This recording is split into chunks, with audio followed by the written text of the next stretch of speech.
She drove that gleaming white SUV straight onto my hunting road, like she owned the whole mountain. The tires crushed my turkey decoy flat as a pancake before the dust even settled. Then the window rolled down slow, dramatic, and there she was, Valerie Stroud, president of the Maple Crest HOA, wearing sunglasses big enough to signal planes and a smirk that could curdle milk. "This land," she said, tapping her clipboard like it was a badge, "now falls under HOA jurisdiction." I just stood there, holding a half-dressed deer leg in my hands, blood on my sleeves, coffee in my system, and disbelief in my soul. My family carved that road through the redwoods, long before Valerie ever learned how to weaponize a homeowners association, and now she was claiming it like some sort of suburban conquistador in a leased SUV. I knew at that exact moment I had two choices: lose my freedom, or lose her tires, and trust me, I made the choice that was much more fun. Before we get into the full story, tell me where you're watching from and what time it is there. And if you've ever dealt with an HOA, Karen, make sure you subscribe so you don't miss how this one ends. I've lived out in Redwood Bluff long enough to know which trees creak before the wind hits them, which creeks run muddy after a storm, and which deer will wander up the ridge first when the mornings turn cold. My cabin sits on the back end of a 40-acre patch of forest my great-grandfather carved out with nothing but an axe, a mule, and a stubborn streak we still haven't bred out of the family. Out here, land isn't just dirt. It's blood, memory, and a little bit of quiet carved away from the noise of the world. And running right through the center of my property is a narrow, winding hunting trail, a path our family has used for generations. It's where I learned to track deer tracks in mud before I learned to read. It's where my father taught me how to dress a buck without wasting a scrap. It's where my grandfather once claimed he saw the ghost of a Civil War scout. But that's a tale for another night and a stronger cup of bourbon. The point is, that trail is ours. It's heritage. You don't touch it unless you bleed the same name I do. That peaceful truth lasted right up until the day Maple Crest Estates grew like a tumor at the edge of the county line. A bunch of modern homes with perfect lawns, solar roof tiles, and mailboxes that probably cost more than my whole cabin. The kind of place where people walk little poodle mixes in coordinated sweaters and complain about leaves being too loud when they fall. I didn't mind them much at first. They stayed on their side. I stayed on mine. But peace never lasts long when someone like Valerie Stroud gets a taste of power. Valerie had moved in just 8 months earlier, but by week 2, she'd already rallied enough votes to become HOA president. By week 3, she was printing bylaws nobody remembered approving. And by week 4, she was knocking on people's doors with a clipboard, pointing out aesthetic violations, with the passion of a medieval inquisitor searching for sinners. My first encounter with her was harmless enough. She marched up my driveway like a mall cop on a mission, clutching a laser measurer. I watched from my porch as she pointed the little red dot at my bird bath, taking measurements at angles only a confused mathematician could appreciate. When I asked what exactly she was doing, she said, "Ensuring your structures comply with regional symmetry standards." Regional symmetry standards? I'd been alive 52 years and never heard a sentence so stupid. The second encounter was worse. I came home from a supply run to find a bright orange citation zip-tied to my door. According to Valerie, my split-rail fence posed an optical hazard to neighborhood joggers. Never mind that the nearest jogger was at least a mile away and too tired from running on their treadmill to ever wander this far. I ignored it. I ignored all of it, because sometimes the best way to deal with a mosquito is to let it buzz itself tired. But on the third encounter, when she drove her SUV over my hunting road, flattening my decoy, claiming my land fell under HOA jurisdiction, something in my spine snapped just loud enough for me to hear it. Standing there that morning, holding a bloody deer leg, watching her treat my family's history like a shortcut to a spa appointment, I realized something about people like Valerie. They don't stop, they don't reconsider, they escalate, and if you don't push back early, you'll wake up one day to find a sidewalk poured through your living room because some subsection of a bylaw said it was permitted. She didn't even live close enough to see my property from her house, but ever since she'd taken control of Maple Crest, she'd been obsessed with easements, utility corridors, and neighborhood cohesion. I swear, she said the word cohesion like it was a sacred text, The woman strutted around in branded HOA polos, like she was part of some paramilitary branch of lawn inspectors. That day, after she backed her SUV off my land, kicking up dust like she was peeling out of a racetrack, I just stood there for a while. The forest was quiet except for a woodpecker tapping away somewhere behind me. Even the deer seemed to pause, like nature itself was waiting to see what I'd do next. And the truth was, I didn't know. Not right away. I could call the sheriff, but the sheriff was my cousin, and dealing with HOA nonsense wasn't worth his coffee. I could confront her again, but she'd only twist my words into violations. People like her don't listen, they weaponize. No. If I was going to deal with Valerie, I had to do it in a way she'd understand, something that would speak directly to her arrogance, something that would make her think twice before setting a tire on my soil ever again. I went inside my workshop, a place filled with old tools, scrap metal, rusted nails, and whatever my grandfather couldn't throw away, because you never know when you might need it. That night, I poured 3 fingers of bourbon, stared at the pile of steel and leftover parts, and felt a slow smile forming. I wasn't proud of the idea that came next, but I also wasn't ashamed. A spike strip, not the kind meant to kill or maim, just the kind meant to send a message directly into the rubber sole of an overconfident SUV. I gathered rebar, bent nails, broken saw blades, and half a rake head, welded them together until they looked like a porcupine that had been through a bar fight. I even added a bit of angle on each spike, just enough to guarantee success. By the time I finished, the moon was high, the bourbon was warm in my blood, and my creation lay on the workbench like something forged in the fires of petty vengeance. I woke before dawn the next morning, grabbed a shovel, and walked the trail. I knew exactly where Valerie would drive. She had the predictable precision of a malfunctioning Roomba. I dug just deep enough to hide the device under a thin crust of soil, covered it with leaves, and stepped back to admire my work. I didn't feel angry anymore. I felt calm, centered, balanced, even like a man who'd finally taken back control of a story someone else was trying to write for him. And right as I stood there, inhaling the pine-cold air of my land, I heard Hank Dobson's old Ford truck rolling up the gravel road. Hank, former Marine, full-time tinkerer, part-time philosopher. He got out, gave me one look, and said, "You're up to something." I shrugged. Hank grinned. "That's the thing about country folks, we don't need explanations to understand justice." Valerie had started something she couldn't finish, and I was just getting warmed up. The next morning broke with a cold stillness that only comes after a long night of plotting. You'd think a man would wake up feeling guilty after burying a metal contraption designed to turn 4 luxury tires into confetti. But no, my conscience was clearer than the mountain air. I brewed a pot of strong coffee, stepped onto my porch, and listened to the forest breathe. The pines rustled softly, the creek murmured in the distance, and a squirrel sat on a stump staring at me like it knew something was about to go down. Maybe it did. Animals out here have better instincts than most folks in Maple Crest Estates. I settled into my old rocking chair, refusing to rush. Timing was everything. Valerie was punctual to a fault, a woman who scheduled her yoga classes down to the millisecond. Predictability makes revenge easy. So I waited, sipping my coffee, savoring each swallow like it was the overture of a grand performance.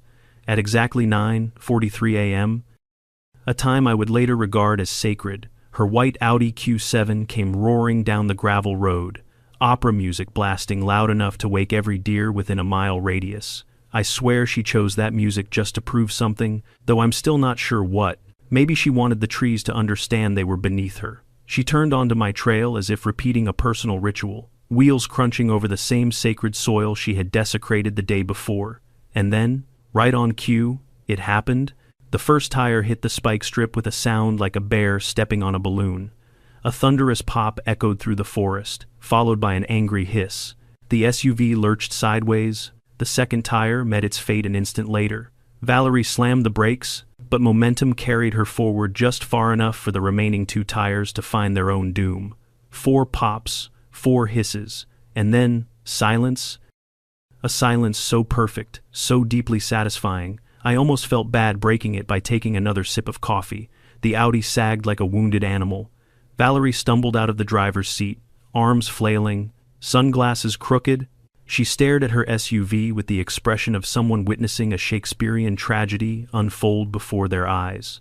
She knelt beside the shredded rubber, touched one of the jagged holes, and recoiled like the tire had personally betrayed her. From my position behind a garden gnome, yes, I was hiding behind a garden gnome. Don't judge. I watched her spin in a slow circle, scanning the trees for answers. Maybe she expected a mountain lion with bolt cutters. Maybe she thought Redwood Bluff had sentient porcupines. Whatever story she told herself, she wasn't ready to consider the obvious one, that someone she had underestimated was finally pushing back. Eventually, she pulled out her phone and started making calls. I couldn't hear her words, but her posture said everything: rigid, offended, trembling with disbelief. After a few minutes, she stomped back into the SUV, slammed the door, then immediately remembered her tires were flatter than the earth. She probably believes revolves around HOA regulations. She got out again, defeated. For the next hour, she paced. She attempted to take photos but kept framing them poorly. She scribbled furious notes on her clipboard. At one point, she even tried to wave down a passerby, forgetting that nobody passes through Redwood Bluff unless they're lost, a hermit, or coming to borrow one of Hank's potato cannons. Eventually, a tow truck arrived. The driver examined the tires, glanced at the trail, then gave her a look that clearly meant, "Lady, what the hell did you run over? A medieval fortress?" She talked his ear off while he loaded the Audi onto the flatbed. I can only assume she gave him a monologue about safety, wildlife threats, and potential terrorism. Once the tow truck left, the forest exhaled again. Peace settled. My trail, my family's trail, lay quiet and undisturbed. I walked out from behind the gnome, dusted myself off, and admired the deep grooves carved into the dirt where the spike strip had done its holy work. I dug up what was left of the contraption, hauled it back to the shed, and wiped the sweat from my brow. Justice has a weight to it. And that morning, it felt heavy and righteous in equal measure. By the time afternoon rolled around, the entire neighborhood was buzzing with rumors. Maple Crest residents love a good scandal, preferably one that doesn't involve their own lawns. I overheard two hikers talking near the boundary line. One claimed Valerie had tried to drive through a swamp. Another insisted there were feral hogs with titanium tusks migrating through the area. Someone else later told me they heard it was a rogue ATV gang. I didn't deny any of it. Rumors, when left alone, grow into beautiful, wild flowers of confusion. That evening, as I walked past Hank's place, he stepped onto his porch with the biggest grin I'd seen on him in years. He didn't speak, he didn't need to. He simply handed me a cold six-pack of beer with the solemnity of a soldier awarding a medal. I nodded. He nodded. Two men, united by unspoken understanding that sometimes life hands you trouble, and sometimes life hands you a perfectly timed pop of rubber, followed by victory. But trouble wasn't finished with me. At sundown, I found a paper notice duct taped to my mailbox so aggressively that it nearly peeled the paint off. The message was typed in the font, HOA President's Love, because it looks authoritative, even though it's basically just angry Arial. Potential security breach reported in the area. Surveillance enhancements forthcoming. Residents are advised to cooperate with all HOA inspections. The last line was underlined twice. Cooperate.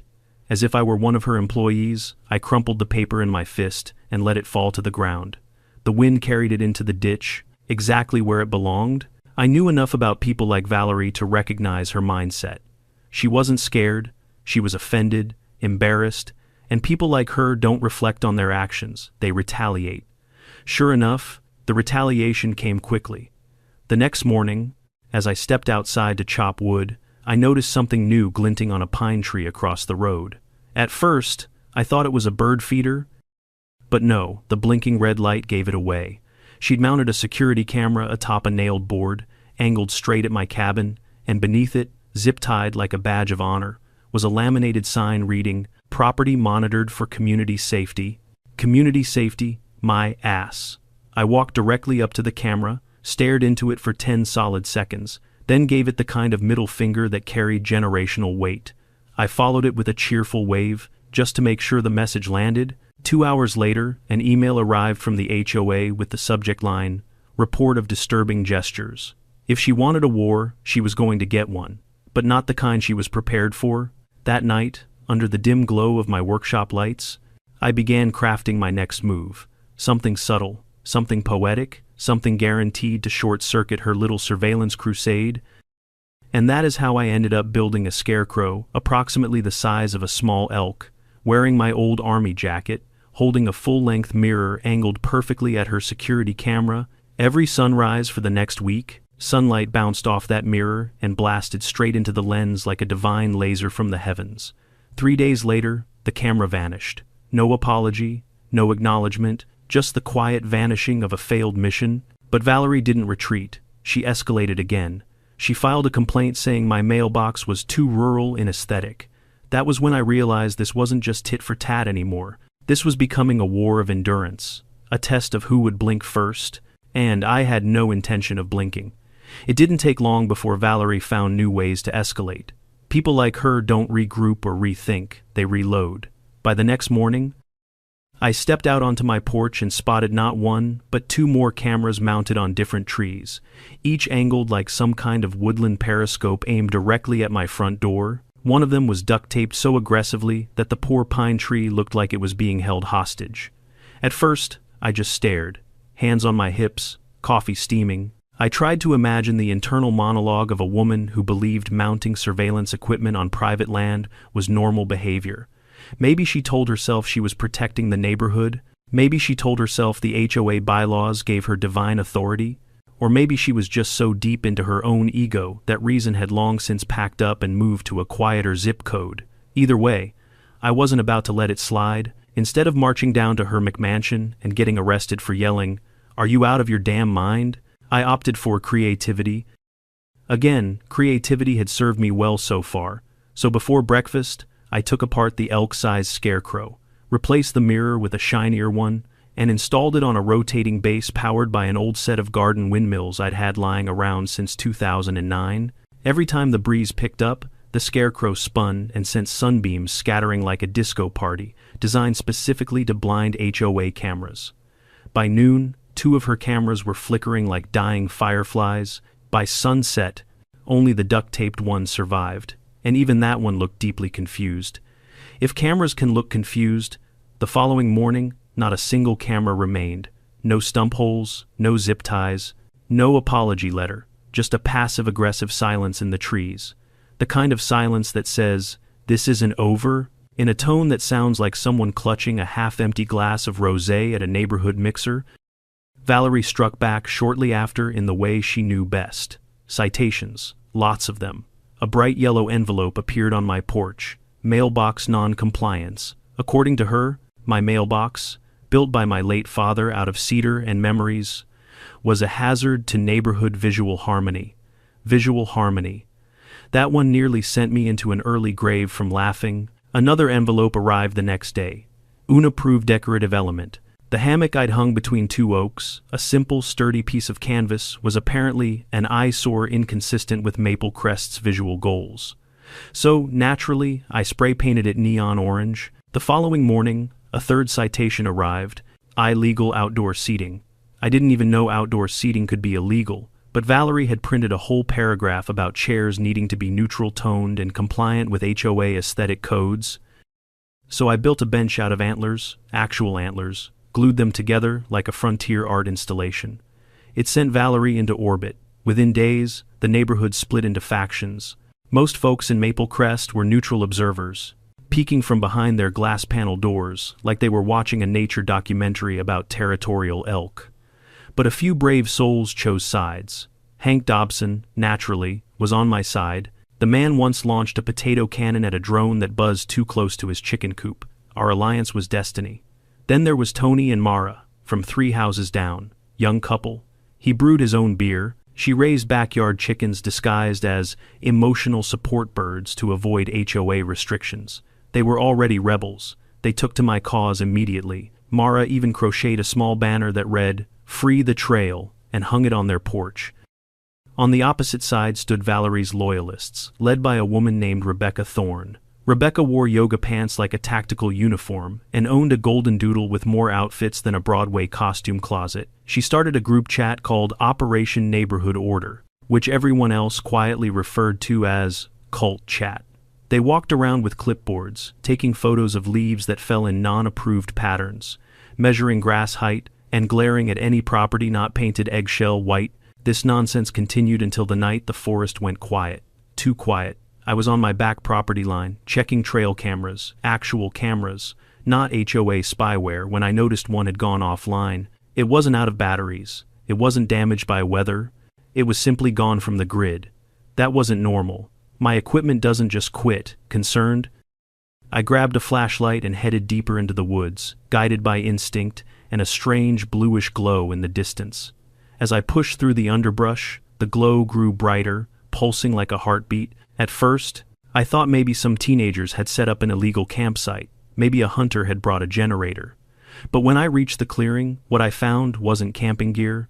It was a shack, a makeshift shack built from mismatched plywood and corrugated metal, propped on cinder blocks like someone had tried to recreate a disaster relief shelter from memory. Behind it hummed a gas generator. The smell of exhaust filled the clearing. Wires ran from the generator into the shack through a cracked open window, and on the roof stood a small satellite dish paired with a long-range signal booster, the kind I'd only seen at hunting trade shows in the "for law enforcement use" aisle.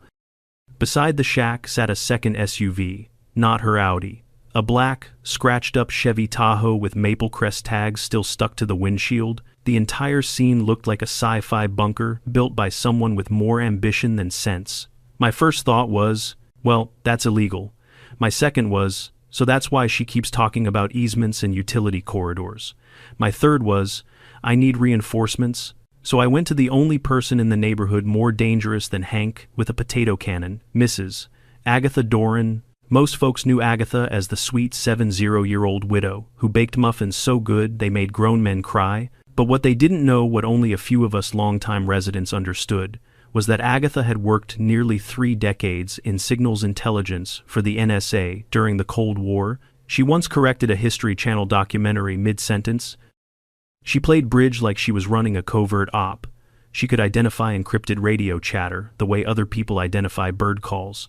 So I knocked on her door just after sundown.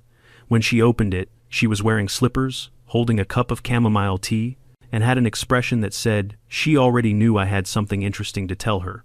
I explained what I'd found: the shack, the generator, the satellite dish, the signal booster, the spare SUV. She didn't blink. She didn't gasp.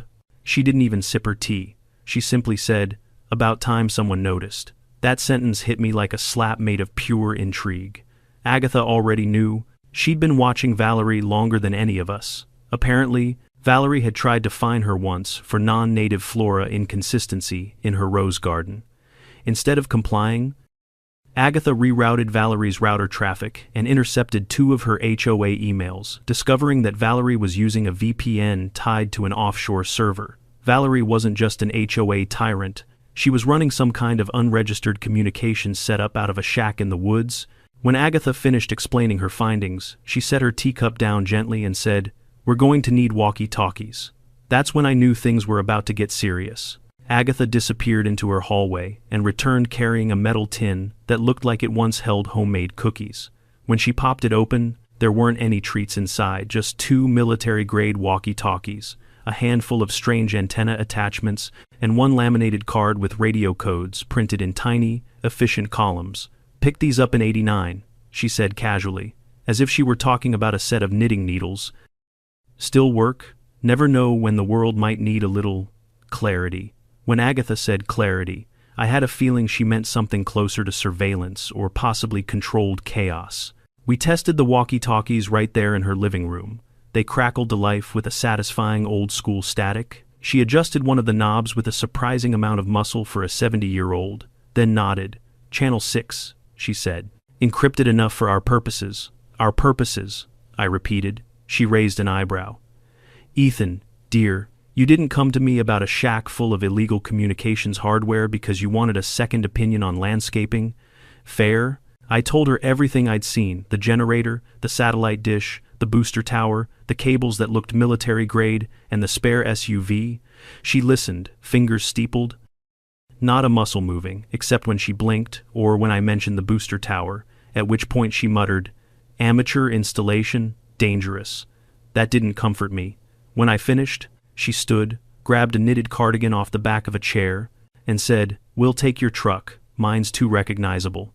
"Recognizable?" I asked. "Valerie's been watching me for weeks," she replied, picking up her tea again. "She doesn't know what I know, but she knows I know something.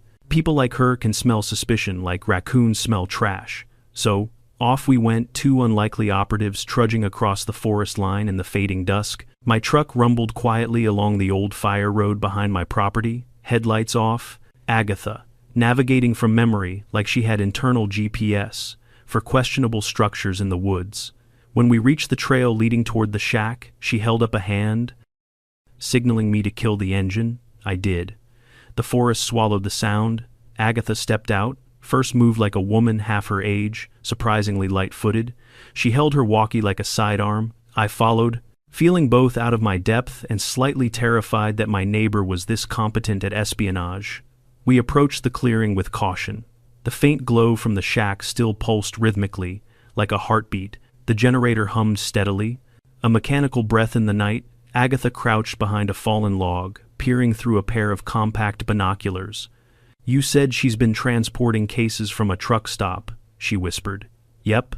Metal, locked, looked suspicious as hell." She sighed, lowering the binoculars. "Then whatever she's transmitting probably isn't legal. Like HOA newsletter, illegal, or federal agent, illegal," I whispered back. She adjusted her glasses. "You don't need binoculars to see which one." We watched in silence for a few minutes, listening. No movement, no headlights, no Valerie.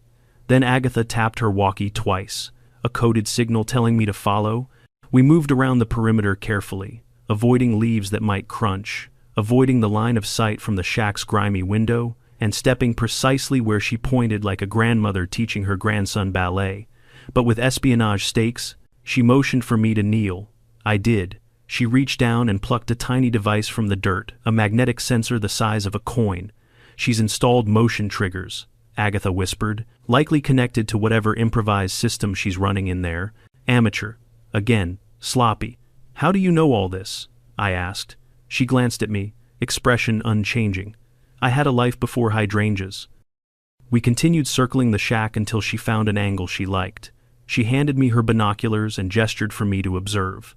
Inside, through the narrow crack of a crooked window, I could see cables everywhere, thick ones, thin ones, tangled ones, all running to a set of blinking consoles, cheap monitors stacked on milk crates, a surge protector taped to a bookshelf, and a file box labeled Maple Crest Authorized Personnel Only, which felt like the least comforting label I'd ever seen. And the kicker, the part that pushed this whole thing from HOA nonsense into "this is how Netflix documentaries begin," was a locked metal case sitting in the corner, the same kind she'd transferred at the truck stop. Agatha watched me watching the shack. "You understand now?" "Yes. I understand that our HOA president is running a pirate communications hub out of a building held together with prayer." She nodded once. "Precisely." We withdrew back to my truck and climbed in. Agatha took out a small notebook that looked older than both of us and scribbled notes so fast her pen practically smoked. "Tomorrow," she said, "we gather evidence." "What kind of evidence are we talking about?" "The kind that survives federal scrutiny," she answered calmly. That night, I barely slept. Not because I was scared, but because the puzzle pieces were finally fitting together. Valerie's obsession with surveillance, her insistence on new easements, her sudden appearance in the woods, the way she spoke into that ridiculous Bluetooth headset, even when no one was on the line. She wasn't just a tyrannical HOA president, she was hiding something bigger than mailboxes and lawn decor. The next morning, Agatha arrived at my cabin with a satchel full of gadgets that looked like they were smuggled out of a spy museum. She handed me a tiny clip-on camera. "Wear this on your jacket," she said. "Get close-range shots of the equipment. What if Valerie shows up?" "She won't. She's on a schedule. Wednesday mornings, she attends a Pilates class called Strength Through Serenity. She's been attending for 6 weeks and hasn't missed one." "How do you know that?" She gave me a flat look. "Ethan, please." "Right. Dumb question." We hiked back toward the shack around mid-morning. On the way, Agatha briefed me like she was prepping me for a classified op. "Do not touch anything metal," she said. "Some of those devices may be hot-wired improperly. If the generator has been overloaded, the surge could fry your camera or your eyebrows. Good to know.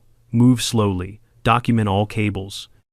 Pay attention to serial numbers if visible. And when we're done, we retrieve data from her cameras." "Wait, her cameras?" "Yes," she said with a small smile. "She's been recording herself. People like Valerie always do. They love an audience." We reached the clearing. The shack sat silent, except for the steady rattle of the generator. I approached cautiously while Agatha monitored the perimeter. Inside, I activated the clip-on camera and began documenting close-up shots of the consoles, the signal booster, the makeshift router, the satellite dish controller, the metal case, the Maple Crest file box. Then something strange, an invoice taped to the wall. It listed components purchased from an overseas vendor known for selling gray market encryption hardware. The buyer name, V. Stroud. I leaned closer, squinting. On the bottom was a handwritten note. Shipment #3, arrives Friday. Clear trail access required. Trail access. My trail. That's why she wanted it. I backed out. Pulse racing. Agatha met me halfway. Got what you need. More than I wanted. We returned to my cabin for Phase 2, extracting the data from Valerie's own cameras. Agatha set up her laptop like a general preparing for battle. Within minutes, she'd breached Valerie's feed, muttering, "Honestly, this is barely encrypted. I taught interns who could do better blindfolded." She downloaded timestamps, activity logs, and even one video clip that showed Valerie hauling a suspicious box into the shack at 2:14 a.m. Once everything was compiled, Agatha sat back, satisfied. "This," she said, tapping the folder, "is how we end her." But Valerie wasn't slowing down. That afternoon, Maple Crest sent a mass email announcing a special emergency HOA meeting to vote on a new amendment granting the HOA authority over adjacent natural routes essential for community safety. She was trying to officially claim my trail. Agatha and I exchanged a look. The battlefield had shifted from the woods to the community center, and we were ready. The announcement of that emergency HOA meeting spread through Maple Crest faster than gossip at a church potluck. Within hours, residents were whispering about critical safety concerns and necessary new regulations, all courtesy of an email crafted by Valerie herself, complete with bolded words, italicized threats, and enough bureaucratic jargon to tranquilize a lawyer. To anyone else, it might have looked like routine HOA business, but to me, and to Agatha, it was the opening move of something far more calculated. The amendment she proposed was simple on paper. The HOA shall assume full authority over any natural routes adjacent to or connected with Maple Crest estates, should such routes be deemed vital to community safety and utility access. It was a masterful piece of manipulative nonsense. It sounded official enough to fool the average homeowner, but in practice, it meant she wanted legal power over my land, my hunting road, the very trail her SUV had no business touching in the first place. "This is her power grab," I muttered, pacing across my cabin living room. Agatha sat calmly at my table, sipping black coffee while reviewing the evidence we'd collected. "She's accelerating her plan. The shack suggests a timeline. Perhaps the third shipment arrives soon. You think whatever she's transmitting needs access to my trail. Or perhaps the trail simply provides plausible deniability," she replied, flipping through her notes. "A remote area where suspicious equipment can be hidden under the guise of community infrastructure. People like her use legitimacy as camouflage." I sat down across from her. "So, how do we stop her?" Agatha smiled, the kind of smile that made me wonder how many international incidents she had personally contributed to in her glory days. "We don't stop her. We expose her. Publicly. Visibly. Irrefutably." She tapped the stack of evidence, screenshots of illegal equipment, video footage, intercepted HOA emails, satellite dish invoices, and our high-resolution photos of the shack. "We present this at the meeting?" I blinked. "That's insane." "Yes," she replied cheerfully. "Which is precisely why it will work." That was how we found ourselves planning what could only be described as a tactical presentation of epic proportions. Agatha brought her laptop, a tiny projector she claimed was procured from an office in Berlin, and a bag of lemon bars because, as she put it, if you're going to destroy a woman socially, ethically, and legally, you might as well make sure the crowd is well fed. We rehearsed the plan 3 times. I'd step forward during the vote, request permission to address the board, and once I had the floor, Agatha would hit the projector. Not subtle, not polite, but devastating. On the day of the meeting, I hitched Donnie's trailer to my truck and loaded it with the portable generator and screen. When I arrived at the Maple Crest Community Center, homeowners were already gathering in a messy crowd, half anxious, half annoyed, all oblivious. The center itself was a glass-fronted building Maple Crest had spent way too much money on. Inside, rows of metal folding chairs faced a podium decorated with a sad-looking potted fern. Valerie stood behind it, wearing a blazer and an expression of self-satisfaction so thick you could butter toast with it. She spotted me immediately. Her lips pursed into a smile that didn't reach her eyes.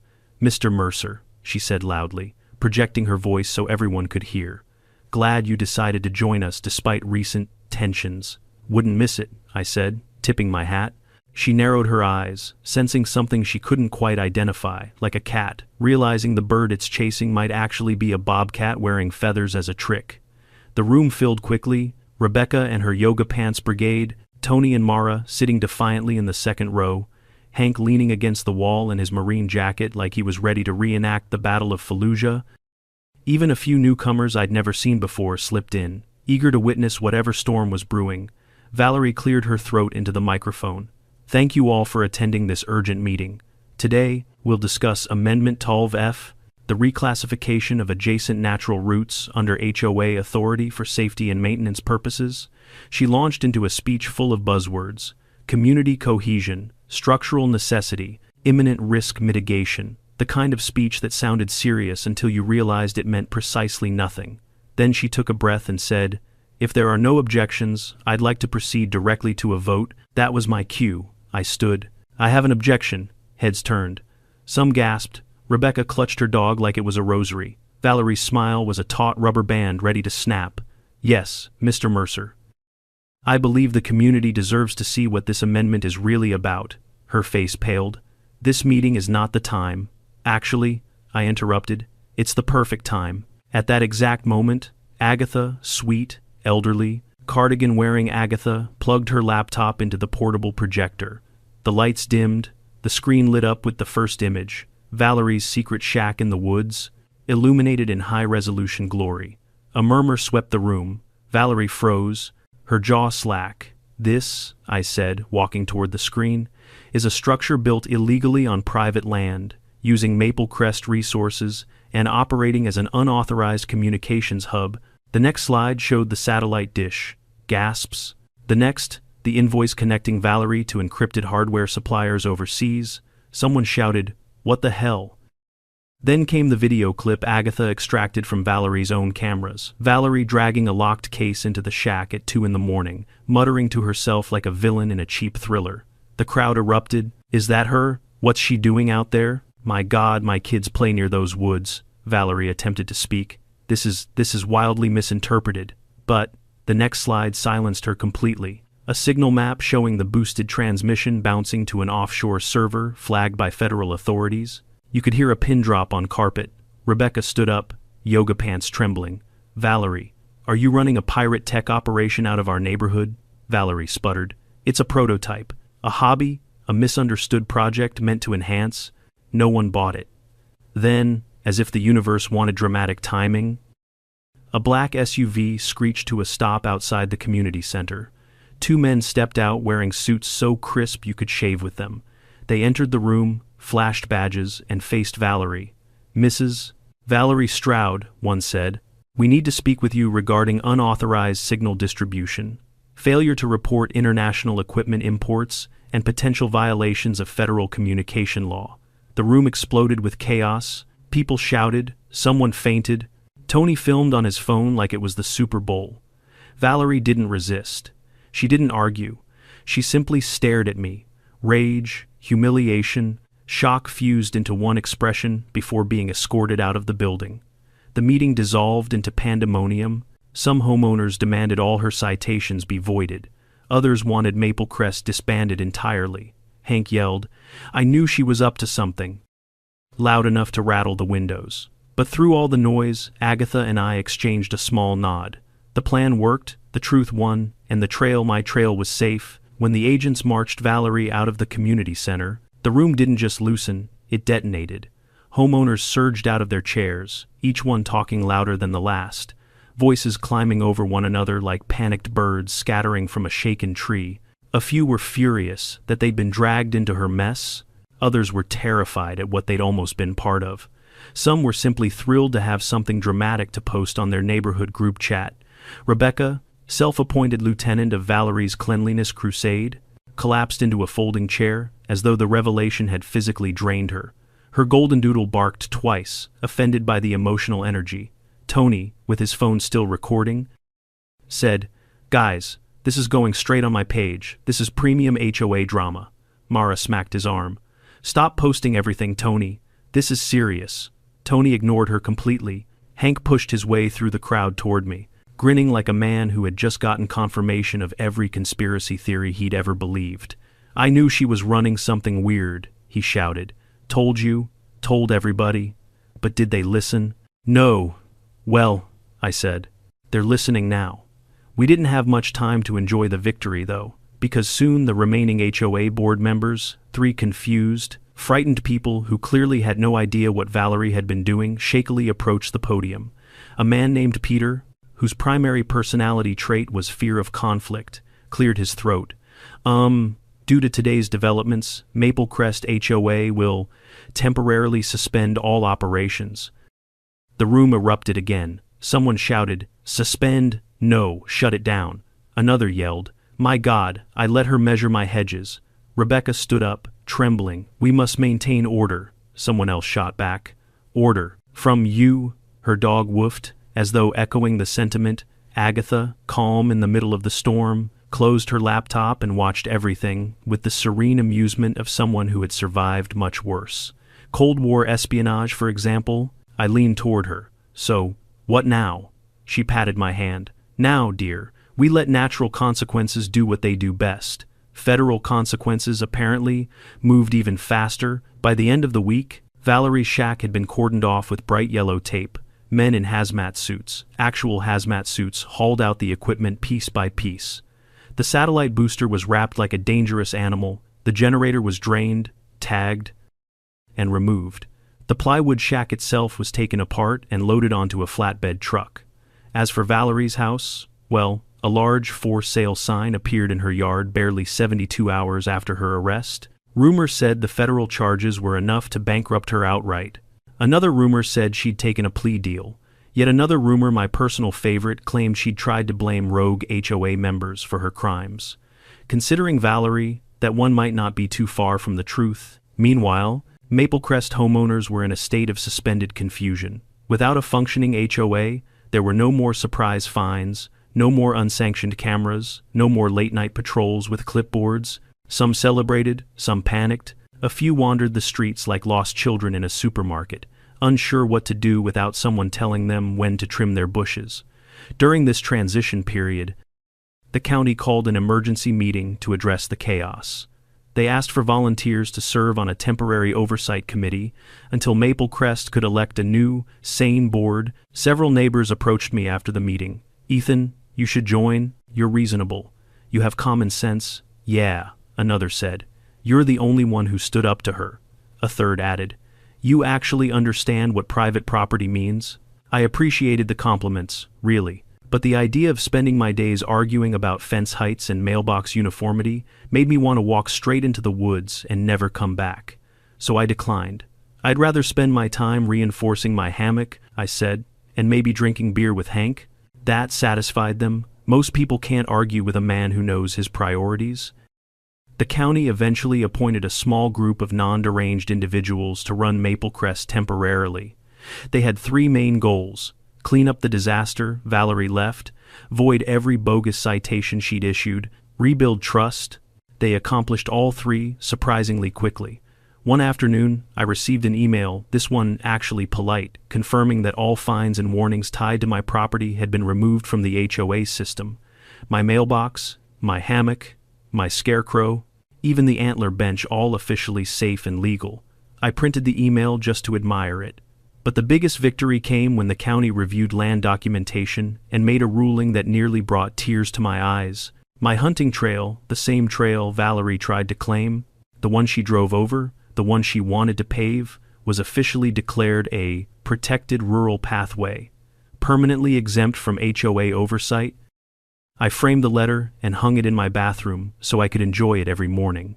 Life in Redwood Bluff settled back into its natural rhythm, as if the forest itself sighed in relief. Birds returned to their usual perches. Deer resumed wandering near my clearing. Squirrels stopped staring at me like I was planning the next explosive event. One early morning, as I walked the trail with a thermos of coffee, I spotted a young deer standing at the exact place where Valerie's tires had burst. It stared at me, motionless, then flicked its tail and disappeared into the trees. Maybe it was coincidence. Maybe it was the bourbon I'd had the night before. Or maybe the forest had simply acknowledged the restoration of proper order. As for Agatha, she became something of a local legend. People visited her porch with baked goods, gardening questions, conspiracy theories, and timid curiosity about her past. She never confirmed or denied anything. She just smiled into her teacup with that knowing look she wore so effortlessly. Every Sunday morning, she'd stop by my cabin with a fresh batch of lemon bars. We'd sit on the porch, share stories, and sometimes play cards while mocking Valerie's abandoned bird feeder, which squirrels had claimed as their new buffet. Then one afternoon, a package arrived at my door. A book, self-published, glossy cover, titled, "I Tried to Make Things Better, My HOA Journey." On the cover was a photo of Valerie holding a clipboard like it was a sword. I laughed so hard I almost choked. I bought 10 more copies, handed them out to neighbors, and used the rest as kindling at our next community bonfire. As the pages curled into ash, I felt something warm, satisfaction. Not the fire rise in my chest. I didn't beat her because I was stronger, richer, or had more people on my side. I beat her because I refused to bow, because I fought with patience, grit, creativity, and just enough crazy to match her ambition, and because I had friends, the beer-bringing Marine, the chicken-raising rebels, the Cold War mastermind in a cardigan who stood with me when it mattered. When all was said and done, the trail remained mine, the land remained free, and the HOA learned a lesson they'd never forget. You can write bylaws, you can hand out fines, you can even try to bulldoze tradition, but you cannot outmaneuver a man who knows his land like his own heartbeat, a man with a welder, a stubborn streak, and neighbors who know how to fight fire with lemon bars. The days after Valerie's arrest felt strangely quiet, almost like the forest itself was pausing to make sure she was truly gone before letting life return to normal. For the first time in nearly a year, I could walk out onto my porch without wondering whether a hidden camera was recording how many seconds I chewed my breakfast.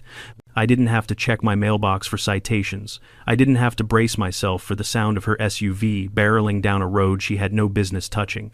But even with peace returning, the cleanup, political, legal, and emotional, was far from over. Maple Crest had gone from a bustling suburban haven to a neighborhood dealing with a miniature political collapse, an accidental brush with federal crime, and the collective trauma of realizing they'd elected a tyrant in yoga pants. A few days after the bonfire, where Valerie's book met its fiery end, the temporary county-appointed committee invited several residents, including me, to a discussion about redefining the HOA. I went, not because I wanted to be involved, but because I didn't trust anyone else to keep an eye on things long enough to prevent the next Valerie Stroud from crawling out of the woodwork. Inside the community center, the atmosphere was somber but hopeful. Chairs were arranged in a circle, an attempt at fostering equality. Or maybe someone just thought it would be cozy. The acting chairperson, a mild-mannered accountant named Leonard, welcomed everyone with a voice so soft it sounded like an apology.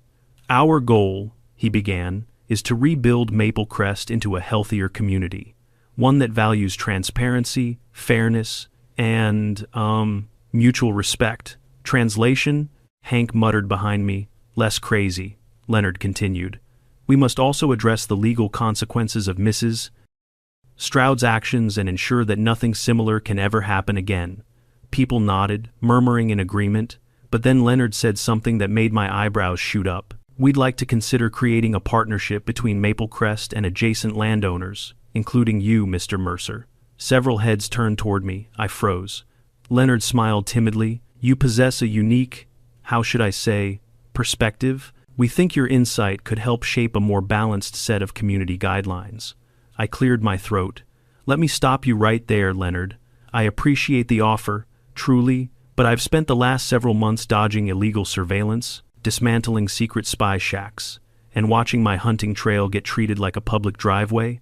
I'm not interested in joining any committee." A few people chuckled. Leonard looked deflated but nodded respectfully. "I understand." Still, we'd appreciate any advice you can provide. Advice that I could do. So, I offered the only 3 guidelines I believed were essential. First, I said, raising a finger, no more surveillance cameras pointed at private land ever. If someone tries it, I'll personally escort them and their camera back out of the neighborhood. Several people laughed, though I wasn't joking. Second, HOA vehicles, golf carts, SUVs, whatever do not cross property lines without explicit permission.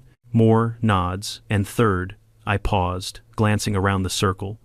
The hunting trail stays off limits, permanently. No more votes, no more loopholes. That path belongs to my family history, not Maple Crest policy. Hank slapped the back of my chair approvingly. Mara whispered, "Amen." Leonard scribbled everything down like he was taking notes for a constitutional amendment. Within a week, the committee drafted new rules based on those principles. They even added a clause designating the trail a historically significant rural route, ensuring no future HOA president could ever use it as a pawn again. When the neighborhood voted on the new rules, the results were unanimous, something Maple Crest had never achieved before. Not even during their argument 2 years ago about whether Christmas lights could be multicolored.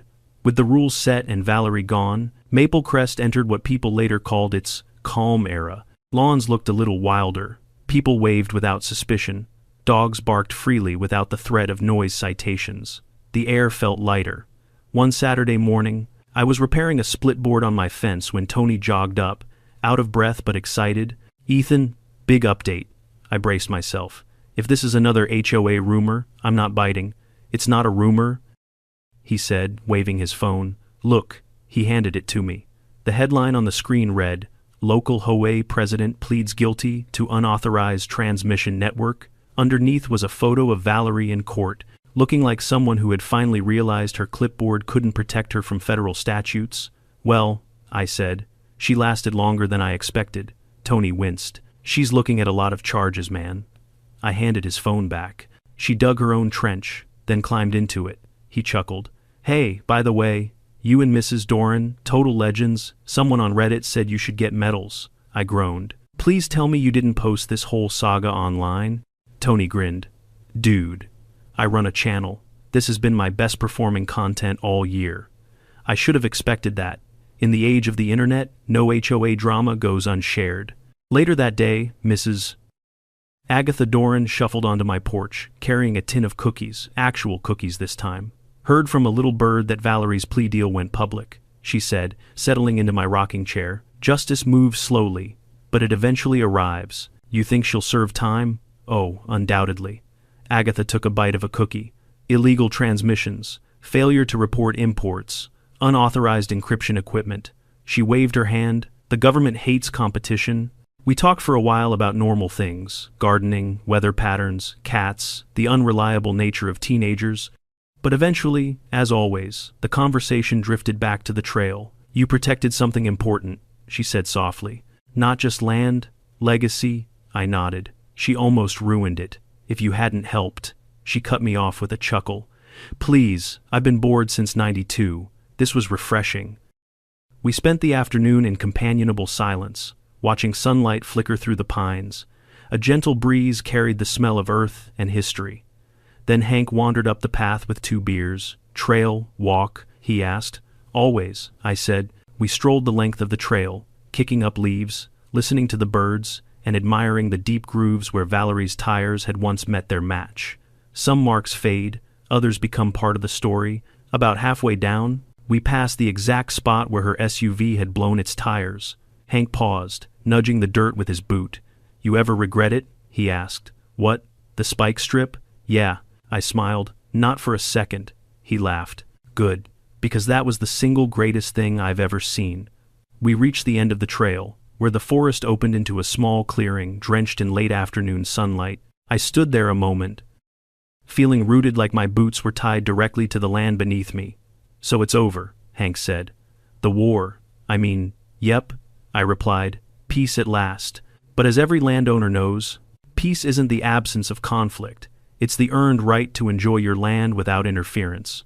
A week later, the county mailed me the official certificate, declaring the trail protected. I framed that document in reclaimed lumber from my father's old barn and hung it above the fireplace. It looked right at home. Life moved on. Maple Crest healed. People became friendlier. The forest grew quieter. And me, I returned to my routines: morning coffee, evening strolls, weekend hunts, Sunday lemon bars with Agatha. One quiet evening, as I sat on the porch watching shadows stretch across the trail, I realized something. Valerie's downfall wasn't really about the spike strip, or the cameras, or even the illegal shack.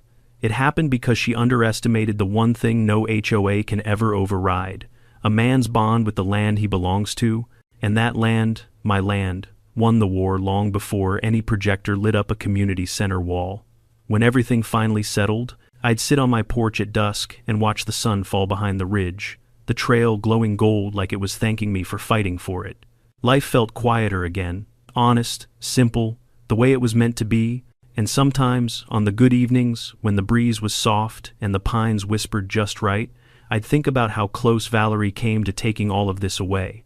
Not the land itself, but the feeling of belonging to it. She thought power came from rules and clipboards, but real power comes from knowing who you are, standing your ground, and refusing to bend when someone tries to rewrite the story of your life. In the end, the trail remained mine, the land remained free, and peace returned, not because of revenge or force, but because truth showed up at the right time with the right people behind it. Protect what matters even when others don't understand why it matters to you. Stand firm, stand honest, and stand with those who stand with you. Because land can be inherited, but courage must be chosen. If you've ever dealt with a wild HOA or fought for something you love, tell me your story in the comments. And if you want more battles, more twists, and more victories like this one, don't forget to subscribe to the channel.